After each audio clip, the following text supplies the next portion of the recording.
राज्यात दुष्काळाची परिस्थिती असल्याने जिल्ह्यातील तलाव, नाले आणि खासगी विहिरीचे पाणी साठे आरक्षित केले आहे. पण आरक्षित केलेल्या पाणी साठ्यातून अनधिकृतपणे पाणी उचलले जात आहे.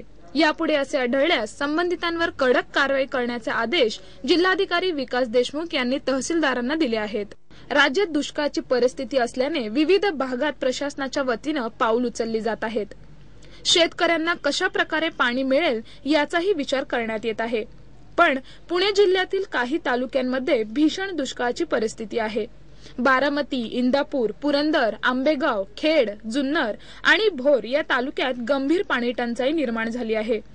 यामुळे कुकडी प्रकल्पातील 5 धरणांसह जिल्ह्यातील अनेक तलाव, नाले आणि विहिरीचे पाणी पिण्यासाठीच राखीव ठेवण्यात आले आहेत. इंदापूर तालुक्यातील तरंगवाडी येथील तलावातील पाणी पिण्यासाठीच आरक्षित केले असताना तेथील काही शेतकऱ्यांनी अनधिकृतपणे शेतीच्या विकासासाठी त्याचा उपसा केला होता. या तलावावरील सर्व कनेक्शन तोडून टाकण्यात आले आहेत. तसेच पिण्याच्या पाण्याचे सार्वजनिक साठे हद्दीलगत किमान 500 मीटरमध्ये कोणत्याही व्यक्तीला बोरवेल घेण्यास बंदी घालण्यात आली आहे. या संदर्भात संबंधित तहसीलदाराची परवानगी घेऊनच खासगी व्यक्तींना याबाबत काम सुरू करता येईल, अशी माहिती जिल्हाधिकारी विकास देशमुख यांनी दिली.